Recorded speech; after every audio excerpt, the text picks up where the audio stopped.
할렐루야. 반갑습니다. 약 4년 전에 여러분과 함께 저 다른 동네에 계실 때 한번 예배 드리고 또 협력해 주시고 후원해 주셔서 지금은 튀르키예라고 국호를 공식적으로 불러달라고 하는 터키라는 나라에서 지금 사역하고 있습니다. 세운교회가 자라고 세워지고 또 먼 선교지까지 관심을 두고 기억해 주시는 그 사실이 그곳에서 살아가는 선교사님들에게 아주 큰 힘이 된다는 사실을 좀 전해드리고 싶습니다. 네, 저도 오늘 찬양 통해서 지지 않겠다라는 다짐을 좀 하고 이렇게 돌아가기를 원합니다. 터키 땅에 저희가 약 4년 전에 출발을 했죠. 저는 아직도 사실 초짜 선교사입니다. 4년 차 되었지만 아무것도 모르고 그저 주님께서 하라는 일만 할 수 있도록 최대한 순종을 하고 있는데 여전히 부족하고 미약하죠. 그래서 이제 그때 제가 터키라는 땅을 목표로 하고 하나님의 부르심을 받고 선교를 나갈 때 많은 사람들이 왜 하필이면 터키냐? 터키 잘 아십니까, 여러분? 터키 하면 어디에 붙어 있는지도 사실 잘 모르는 분들이 많고 또 터키는 이슬람교 99%죠.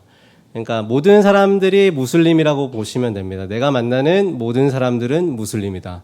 그 사실이 얼마나 엄청난 위압감을 주는지 여기에 있을 때는 몰랐어요. 파송받을 때는 몰랐고 그저 아주 거창한 꿈을 가지고 터키 민족을 막 흔들어 보겠다는 패기를 가지고 왔는데 한두 명 흔들기도 힘들더라고요.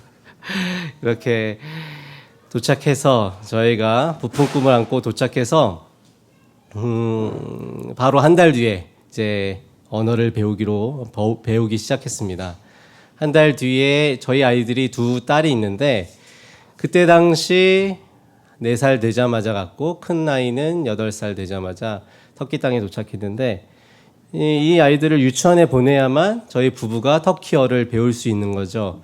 이 아이들도 이 땅에서 살아가야 되니까 당연히 유치원을 보내기로 결심하고 도착하자마자 한 달 뒤에 아이들을 유치원으로 보냈습니다.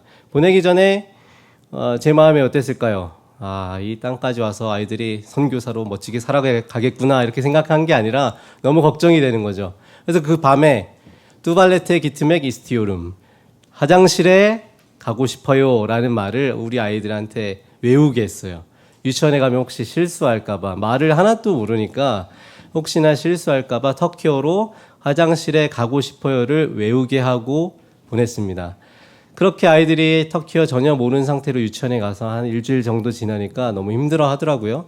안 가고 싶어 하고, 그렇죠. 안 가고 싶어 하고, 울고 안 간다고 하는데, 저희는 아침 7시에 이 아이들을 유치원 버스 태워서 저녁 6시에 받을 정도로 아주 서로 강행군을 했습니다. 하나님의 은혜로 아이들이 지금은 터키어를 너무 잘해요. 터키 현지 사람처럼. 제가 아는 터키어는 외국 사람이 감사합니다. 안녕하세요. 이런 느낌의 터키어라면 우리 아이들은 감사합니다. 똑같이 현지인들처럼 똑같이 하게 되어서 잘 적응한 것이 하나님의 은혜라고 생각합니다. 그리고 이제 여러분 제가 보내드린 영상을 아마 몇 달 전에 보셨을 텐데 이렇게 사역을 하면서 언어를 익히면서 이 언어가 먼저 준비되어야 되겠다. 언어 없이는 내가 터키 사람들과 소통하고 그들의 마음속에 들어갈 수 없겠다. 이런 생각을 많이 하게 되었어요. 언어를 준비하고 나서 2년 뒤에 교회를 개척했습니다. 교회를 개척해서 코로나 시대였죠.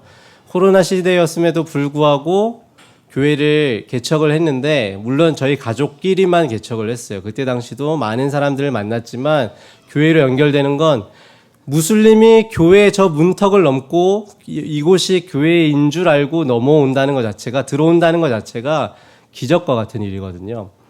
그래서 저희가 먼저 가족끼리 4명의 한국 사람이 터키어로 예배드리기 시작했습니다.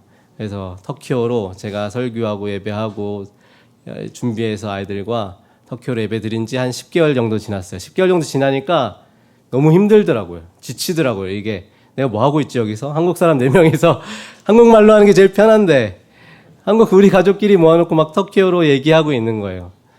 좀 초라해 보이고 지금 그 이미지를 떠올려 보면 좀 짠한 그런 광경들이 있었습니다. 그럼에도 불구하고 하나님께서 은혜를 주셔서 한 자매를 연결시켜 주셨고 그 자매가 교회에 올 수 있었고 이 자매 한 씨앗을 통해서 교회가 갑자기 하나님의 은혜 가운데 성장하고 또 정기적으로 터키 현지인들과 지금은 5명의 터키 청년들과 함께 예배하고 있습니다. 아마 제가 영상 보내드릴 때는 1명 아니면 2명이었을 텐데 지금 이제 그 친구들을 통해서 자매 3명, 청년 자매 3명, 청년 형제 2명 해서 5명에서 정기적인 예배를 드릴 수 있게 되었습니다. 할렐루야. 이것이 참 기적이죠. 그 땅에서 살아가면서 여러 가지 일이 많았습니다. 터키는 인종차별이 없는 나라지만 코로나가 시작되니까 인종차별이 드러나더라고요. 코로나가 딱 시작되고 나서 저희를 보고 중국 사람 이렇게 하면서 저희를 피해 다니는 거죠. 딱 버스를 타면 쫙 홍해 기적이 쫙 일어나고 다 보이게 좀 티 안 나게 좀 비켜줬으면 좋겠는데 다 보이게 막 뒤로 물러나고 저희는 아주 편안하게 버스를 탈 수 있었고 저희를 피하는 거죠. 트램을 탈 때도 마찬가지고 그리고 버스를 타기 위해서 코로나 시기 한참 예민할 때 저희를 중국 사람으로 계속 오해하고 어쨌든 막 차별이 일어나는 거예요. 내가 탈 버스를 기다리고 있었습니다. 근데 이제 제가 탈 버스가 정류장에서 그 2번째 버스, 저 뒤에 있는 버스가 제가 탈 버스였어요. 그래서 제가 걸어가서 버스 앞에 섰는데 문을 안 열어주는 거예요. 왜 안 열어주지? 그래서 정류장까지 다시 돌아가서 제대로 태워주려나 보다 해서 정류장으로 돌아갔어요. 뒤를 돌아보니까 터키 현지 사람들이 타고 있는 거예요. 이상하다. 그래서 저도 빨리 가서 이제 타려고 하니까 문을 착 닫고 저를 보면서 유유히 출발하는 거죠. 그 상처, 그 트라우마, 그게 너무 지금도 그 이후로 대중교통을 못할 정도로 내가 이 땅을 사랑하러 왔는데 이 사람들이 날 환영하지 않는구나 라는 생각이 엄청 저희를 힘들게 하더라고요. 코로나가 아니더라도 기독교, 예수님을 전하는 이 인물을 가진 사람들을 엄청 좋아하지 않는데 이 코로나 사태로 나라는 인종, 이 사람을 싫어한다는 느낌이 굉장히 그 땅에서 살아가고 사역하는 데 어려움을 경험하게 했습니다. 하지만 저는 오늘 성경을 통해서 이런 얘기들을 하고 싶어요. 우리는 가고 싶은 길이 있고 또 가기 쉬운 길이 있고 때로는 가야만 하는 길이 있다는 거. 왜 너는 터키에 갔느냐? 선교사님 왜 터키에 가셨어요? 저도 잘 모르겠어요. 하나님께서 보내셨고 그곳에 가야만 한다는 강한 부르심을 받았습니다. 물론 그 땅은 처음부터 무슬림 99%라는 땅이라는 것을 알고 있었죠. 알고 있었음에도 불구하고 하나님이 부르셨기 때문에 그곳에 무엇인가 있기 때문에 순종하며 간다라는 생각으로 나아가게 됐던 겁니다. 여러분, 터키 그리스도인들이 터키에도 8,500만 인구가 있는데 그 중에서 기독교인은 8,000명 정도예요. 그러니까 0.01%도 안 되죠. 8,500만 인구에 8,000명이 그리스도인인데 그 그리스도인들이 난 그리스도인이야. 벤 크리스티아눔 터키어로 난 크리스찬이야 라고 얘기를 하면 이 터키 현지인들이 넌 터키인 아니지. 너 터키 사람이면 절대 기독교인일 수 없어. 터키 사람 무슬림이야 라고 얘기할 정도로 기독교에 대한 강한 반감을 갖고 있는 나라입니다. 한국 보면 도착해 보니까 십자가가 엄청 많더라고요. 터키에는 그 십자가 개수만큼 5만 개가 넘는 모스크가 있어요. 사원이 있습니다. 그 정도로 아주 환경적으로 정서적으로 모든 분위기가 무슬림 환경적으로 흘러가기 때문에 거기에서 내가 기독교인으로 산다는 것은 특히 터키 현지인들이 기독교인으로 산다는 것은 스스로의 삶을 포기하는 것과 똑같아요. 엄마 아빠로부터 쫓겨나고 사회로부터 배척당하고 좋은 직업을 얻지 못하고 때로는 극단주의자들로부터 위협당하고 이런 일들을 경험하는 것이 그리스도인이 된다는 의미입니다. 그래서 전도하다 보면 마지막 단계에서 항상 벽에 부딪혀요. 어떤 사람은 잘 들어줍니다. 어떤 사람은 눈물도 흘려요. 그런데 우리 이제 최종적으로 그리스도인이 되고자 하는 부르심에 대해서 내가 그 친구에게 부름을 하면 마지막으로 나는 그리스도인입니다 라고 고백하기가 너무 힘든 거죠. 왜요? 그 고백을 하는 순간 자기는 세상에서, 사회에서, 가족에서 쫓겨나는 것과 다름없기 때문에. 그래서 지금 저희 모이는 5명의 청년들 중에 나는 그리스도인이에요 라고 얘기하는 친구는, 강력한 믿음을 가진 친구는 1명이고, 이 나머지 4명은 교회를 열심히 나와요. 예배도 드리고 함께 모든 생활을 합니다. 근데 밖에 나가서 아니면 우리 앞에서조차도 나는 그리스도인이야 라고 말하기를 굉장히 어려워한다는 것이죠. 그 정도로 기독교 세상에, 기독교에 대해서 적대적인 나라, 그 나라가 바로 터키입니다. 그렇다면 오늘 말씀을 보니까 예수님께서 사마리아 땅으로 지나가시잖아요. 사마리아 땅으로 지나가시는데, 사마리아라는 것은 유대인과 또 이방인들의 혼혈 집단, 그 새로운 민족이죠. 그렇기 때문에 순혈주의에 좀 사로잡혀 있는 유대인들은 이 사마리아인들을 굉장히 싫어했어요. 그럼 사마리아인들도 기분이 좋을 리가 없죠. 그럼 서로 싫어하는 거예요. 서로 싫어하는 거죠. 운명의 충돌처럼 기독교와 이슬람이 강력하게 충돌하는, 그리고 그 강력하게 적대감을 갖고 있는 것처럼 그때 당시 유대인들과 사마리아인들도 강력한 적대감 사이에 살고 있었습니다.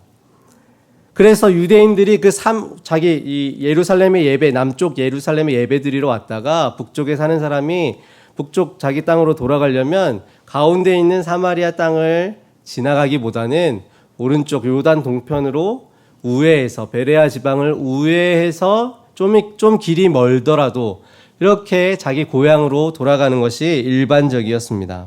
그런데 오늘 본문을 보니까 예수님께서 어떻게 하세요? 다시 북쪽 갈릴리로 가기 위해서 길을 나서는데, 또 요단 동편으로 다른 사람이 가듯이 돌아가도 아무 문제가 없는데 사마리아라는 땅을 들어가기로 결심하십니다. 그렇죠. 유대를 떠나사 다시 갈릴리로 가실새 사마리아를 통과하여야 하겠는지라. 내가 이 땅을 지나가야만 하겠다라고 결심하고 그 땅을 향해서 나아갑니다. 예수님의 사마리아 행은 여기가 사마리아였어? 이게 아니라 사마리아로 가야지 생각하고 목적하고 통행한 사건이었습니다. 저는 여기에서 선교에 대한 이 당위성을 발견합니다. 양쪽의 적대감이 뚜렷해요. 그렇죠. 기독교와 이슬람, 유대인들과 사마리아인. 상대방에게 어떠한 호의나 선처를 베풀 이유조차 찾을 수 없음에도 불구하고 둘을 나누고 있는 벽을 허물기 위해서 우리 예수님은 일부러 들어가시는 것이죠. 알면서 목적하고 복음을 배척하는 그 현장 한가운데로 우리 주님께서 들어가셨어요. 바로 그것이 선교입니다. 사랑하는 여러분, 우리가 예수님을 믿고 구원받은 것 한번 기억해 보세요. 여러분 잘해서 구원받으셨습니까? 여러분 세상에서 엄청나게 하나님을 기쁘게 해서 구원받았습니까? 아니죠. 너희가 아직 죄인 되었을 때에 그리스도께서 우리를 위하여 죽으심으로 하나님께서 우리에 대한 자기의 사랑을 확증하셨느니라. 할렐루야. 우리가 아직 죄인인데 거룩하고 거룩하신 하나님께 마치 우리는 사마리아인들과 같은 불결한 사람들이었음에도 불구하고 우리 주님은 일부러 여러분을 찾아오셔서 목적을 가지고, 우리가 아직 더러운 걸 알면서 우리 주님은 여러분께 찾아오셔서 여러분을 발견해내시고 여러분을 구원하셨습니다. 주님은 일부러 알면서 목적을 가지고 하나님의 본체와 영광을 잠시 내려놓고 자신이 창조한 세상으로 피조물의 몸을 입고, 그죠? 영원하신 분이 시간을 뚫고 이 세상에 오셨습니다. 저와 여러분을 찾아내셨어요. 저와 여러분을 구원하셨습니다. 그래서 어떤 사람들은 선교는 삶이다라고 얘기해요. 맞습니다. 저는 부분적으로 선교는 삶이다라는 말에 동의합니다. 그곳에서 살아가는 것, 그것도 선교죠. 근데 반은 동의할 수 없습니다. 복음을 살아내는 것이 선교가 맞지만 요즘 세상은 그렇잖아요. 모든 개념을 해체하는 세상. 그죠? 성경이 꼭 그렇게 얘기했지만 꼭 그렇게 해석해야 돼? 그렇죠. 모든 개념을 해체해서 개인의 입맛대로 자기의 취향대로 정의하기를 좋아하는 포스트 모더니즘, 해체주의의 시대잖아요. 선교는 삶이라는 말이 기독교인들에게 굉장히 모호하게 다가오는 것이죠. 내가 살아가는 것이 삶이다. 너무 맞는 말이지만 현대인들은 어떤 개념들을 항상 무한히 확장하려는 경향이 있죠. 그러나 지나친 확장은 개념을 넓힌다기보다는 개념 자체를 무너뜨리는 것 같아요. 그저 현재를 살아가는 것, 여러분의 일상이 연장되는 것, 이것이 선교가 아닙니다. 주님을 기억해 보세요. 우리 예수님은 영원이라는 자기의 삶을 사셨어요. 우리 예수님은 영원히 자기의 삶입니다. 그럼 삶이 선교다. 우리 주님이 영원 속에 계속 계셔야 되는데 그 삶에서 잠시 특별한 목적을 가지고 그 삶을 잠시 중단하고, 그렇죠, 구체적인 대가와 시간과 노력을 분명히 지불하면서 이 땅에 사람의 몸을 입고 오셨습니다. 이것이 바로 선교라는 것이죠. 오늘 본문만 보더라도 주님은 일상과 다른 지역으로, 유대인들이 이렇게 돌아가는데 그게 일상인데 일상과 다른 지역으로, 다른 행동으로 분명한 목적을 향해서 가고 계신다는 겁니다. 여러분, 사마리아입니다. 사마리아. 주님은 사마리아로 가십니다. 주님이 우리라는 사마리아를 찾아오셨던 것처럼 수가성 여인, 사마리아 여인을 향해서 가고 계십니다. 유대인들이 일상적으로 가는 길이 아니라 특별히 결정해서 가고 계신다는 겁니다. 본문 6절을 보니까 거기 또 야곱의 우물이 있더라. 예수께서 길 가시다가 피곤하여 우물 곁에 그대로 앉으시니 때가 6시쯤 되었더라. 때가 6시는 지금으로 하면 낮 12시 정오죠. 제 생각으로는 여러분, 우리 주님은 그날 사마리아 여인을 만나는 그날 분명히 새벽 일찍부터 아주 분주하게 준비해서 엄청 빨리 걸으셨을 겁니다. 피곤해도 쉬고 싶어도 걸으셨을 거예요. 편안하지도 않은 그 사마리아 산길을 열심히 걸으셨을 겁니다. 낮 12시 뜨거운 볕이 내려쬐자 너무나 피곤하셨어요. 그날 그 우물에 낮 12시에 도착하기 위해서 우리 예수님께서 쉬지 않으셨습니다. 수고하시고 우리 주님이 땀을 흘리셨어요. 그렇지만 낮 12시 우물가에 나타날 그 한 여인을 위해서 그날 우리 주님은 한숨도 쉬지 않으셨을 겁니다. 저희가 예배를 드리는데 첫 번째 아이자매, 제가 기도편제 아이자매라고 이제 그 친구와 먼저 예배를 드리고 있다가 이 친구가 전도를 해서 두 번째 니사라는 여자 청년이 왔어요. 이 친구는 그냥 이 아이자매가 의실이라는 친구가 열심히 전도해서 온 친구예요. 근데 뭐 전도하는 이 친구의 믿음도 대단하고 전도한다고 온다는 그 무슬림도 이상하고. 근데 왔어요. 왔는데 예배를 드리는데 찬양을 첫 곡을 하는데 갑자기 이 친구가, 이 니사라는 새로운 친구가 눈물을 흘리는 거예요. 막 거의 오열하듯이. 막 자기도 그걸 왜 우는지 모르듯이. 나중에 이제 끝나고 이제 하나님의 만지심이셨겠죠. 나중에 끝나고 물어보니까 나는 원래 그냥 이 친구가 너무 강력하게 초대해서 한두 번 오고 말려고 했는데 내가 계속 와야 할 것 같다는 느낌을 받았다는 겁니다. 우리가 그곳에 자리를 열어놓고 매주 정기적인 예배를 드리고 아이자매라는 자매와 예배 드리기를 시작하고 이 아이자매가 전도해서 데리고 온 그날에 하나님께서 그 니사라는 여자 청년을 만지시고 변화시키시고 우리와 함께 교회 공동체를 꾸려가게 하신 거예요.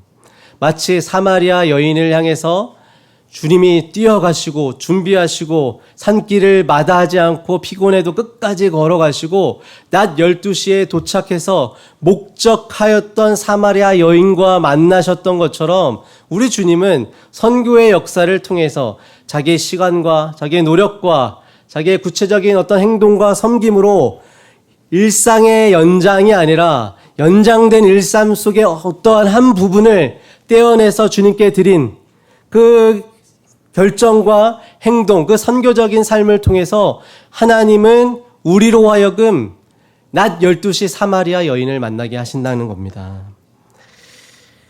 사랑하는 여러분, 여러분의 삶 속에서도 가고 싶은 길이 있고 가기 쉬운 길이 있고 때로는 지나가야만 하는 길이 있죠. 믿음이라는 건 그런 겁니다. 우리 주님도 그러셨잖아요. 이 잔을 좀 치워주셨으면 좋겠는데, 십자가의 잔을. 하지만 아버지의 원대로 지나가야만 한다면 그 길을 지나가겠다. 우리 주님도 조금 더 편했으면, 아니면 우회할 수 있으면 그런 마음도 있으셨어요. 우리한테도 그런 마음이 있죠. 때로는 이렇게까지 믿음 생활을 해야 돼? 이렇게까지 예수 믿어야 돼? 예수 믿는 것 때문에 내가 이 정도까지 참고 이 정도까지 용서해야 돼? 그렇죠. 이 정도까지 내가 헌신하고 결단해야 돼?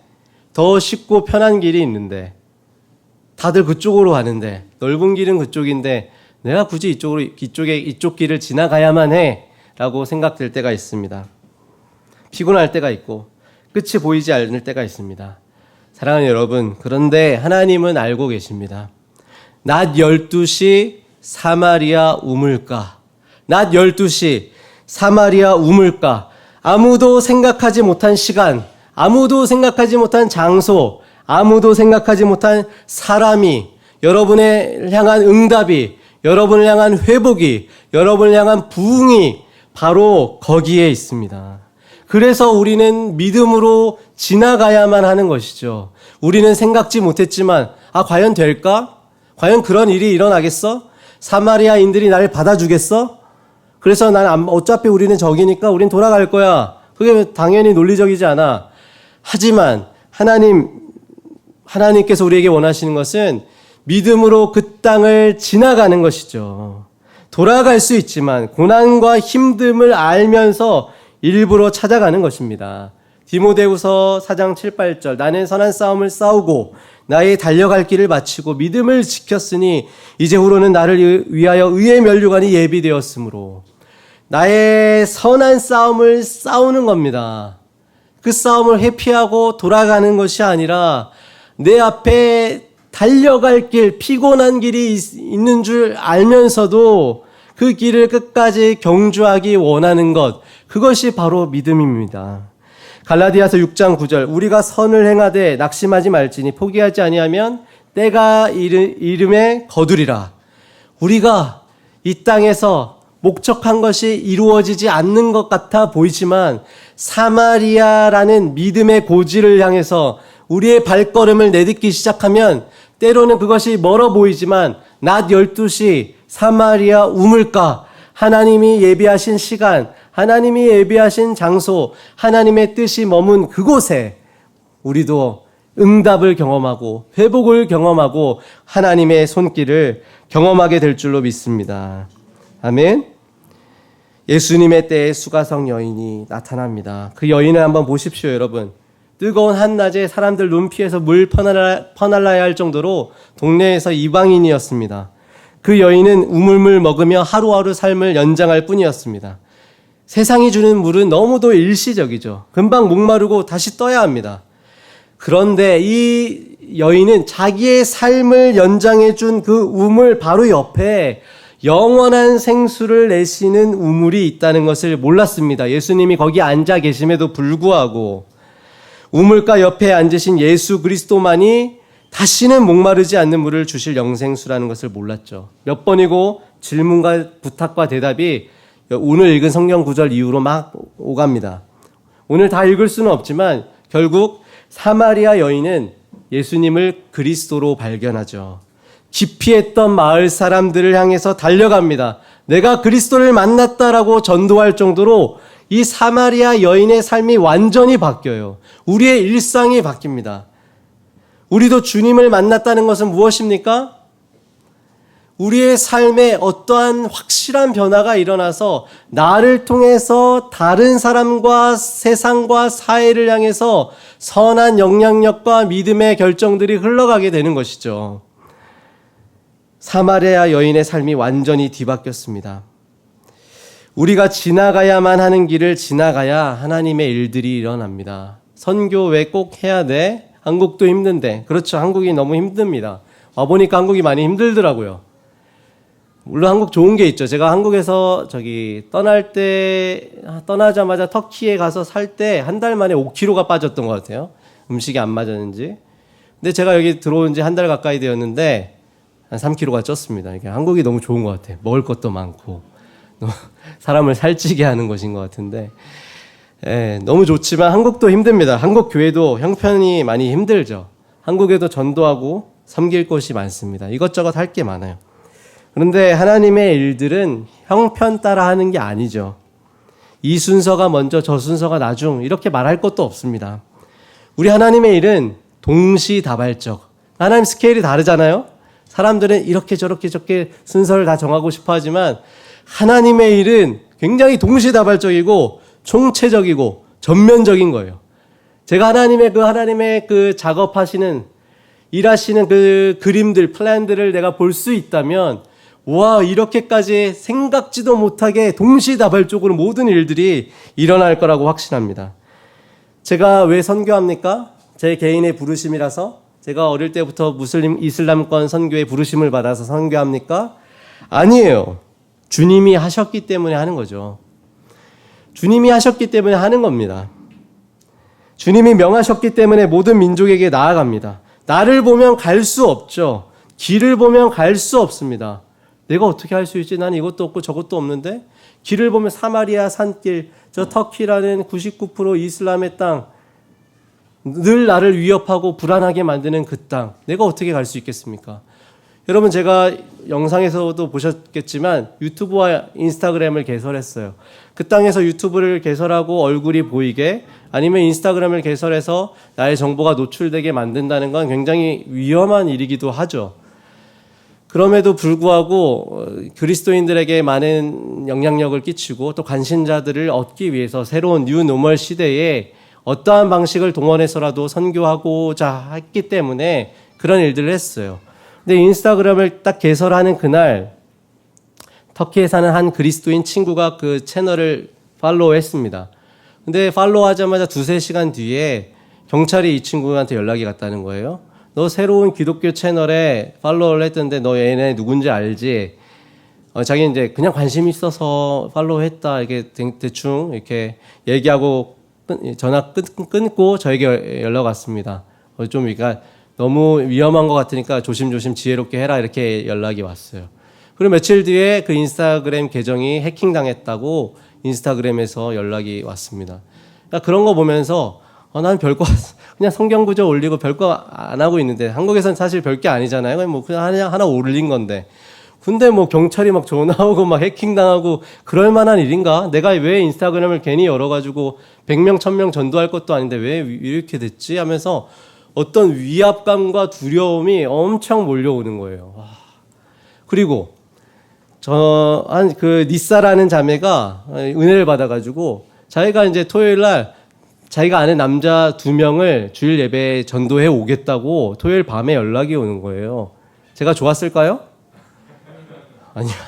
제가 너무 안 좋았어요. 설교를 준비하는데, 터키어 설교를 막 준비하는데, 머리가 너무 아픈 거예요. 설교 준비도 안 되고, 얘네가 진짜 오면 어떡하지?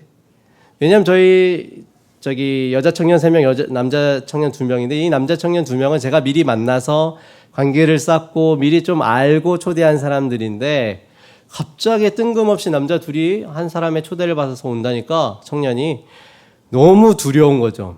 혹시나 와가지고 예배 시간에 너 어떻게 이런 말 알라한테 신성 모독하느냐. 예를 들면 내가 그들이 어떤 사람인지 모르니까 설교 시간에 어떤 얘기를 듣고 반발하면 어떡하나, 깽판 치면 어떡하나, 아니면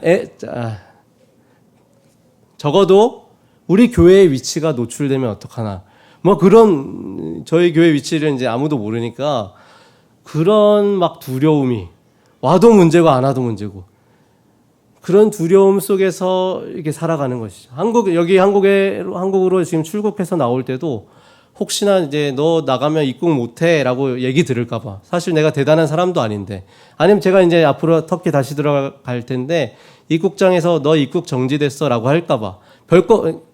그런 케이스들이 있어 왔기 때문에 그러니까 하루하루 살아가고 뭔가 그냥 평범한 일 하나 하는 게 너무 두려운 것이죠.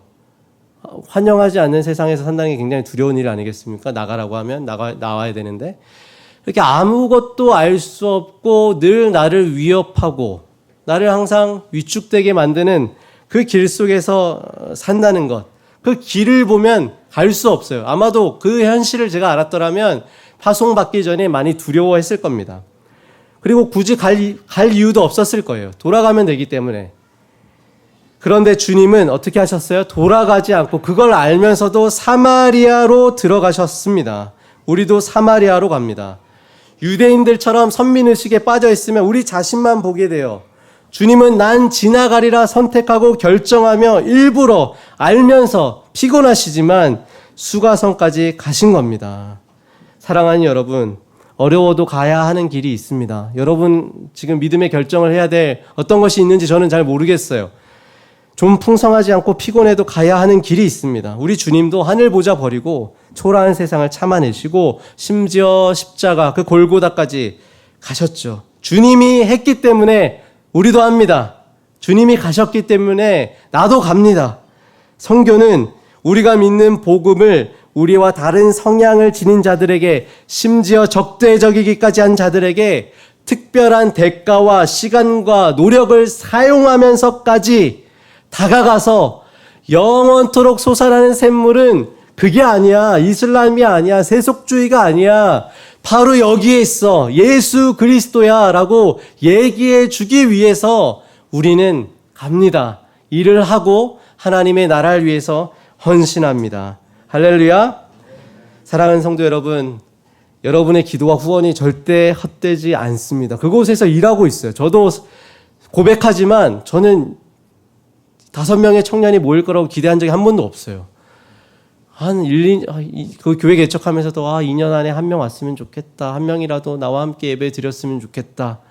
왜냐하면 수많은 선배님들과 많은 선교사님들이 그런 여러 가지 실패와 어려움들을 경험했기 때문에 쉬운 지역이 아니라는 것을 알기 때문에, 그러나 여러분의 기도와 후원과 관심과 하나님의 역사가 그 땅에서 반드시 일어나고 있다는 것을 저는 알려드리기 위해서 지금 이곳에 서 있는 겁니다. 사랑하는 여러분, 생명수 우물을 가지고 믿음으로 지나가십시오. 어떤 믿음의 고난이 예상되더라도 주님이 명하시면 지나가십시오. 그 길 끝에서 낮 12시 사마리아 우물가에서 하나님이 무엇을 예비하셨는지 여러분도 만나게 될 줄 믿습니다. 터키를 기억해 주시고 기도해 주십시오. 주님의 이름으로 여러분을 축복합니다. 기도하겠습니다. 사랑하는 여러분, 사랑하는 하나님, 하나님께서 우리 가운데 찾아오시고 우리를 발견해내시고 우리가 여전히 죄인일 때에 우리를 구원해 주셨던 그 놀라운 사건을 우리 늘 잊고 살 때가 많습니다. 우리 주님도 하늘 영광 잠시 내려놓고 당신의 영원한 삶을 잠시 내려놓고 이 땅에 헌신하며 몸을 입고 들어오셨듯이 우리도 하나님 부르심 그곳을 향해 우리도 우리의 삶의 일부를 떼어드리며 시간과 노력과 대가를 지불하더라도 우리 주님이 몸소 우리에게 보여주셨던 것처럼 우리도 하나님의 사역과 역사 가운데 동참할 수 있는 믿음의 결단이 일어나게 하여 주시옵소서. 하나님 세움교회 성도마다 어떠한 믿음의 길을 지나가야 할지 모르지만 하나님, 예수님께서 낮 12시 사마리아 우물가에 그 여인을 만나셨던 것처럼 각자에게 허락된 낮 12시 사마리아 우물가, 그곳에서 은혜와 회복과 응답과 부흥을 경험할 수 있도록 하나님 축복하여 주시옵소서. 하나님 이 교회를 통해서 역사하여 주시고 부산과 한국과 세계가 세움교회를 통해서 빛을 볼 수 있도록 더 크게 역사하여 주시옵소서. 사랑합니다. 예수 그리스도의 이름으로 기도드립니다.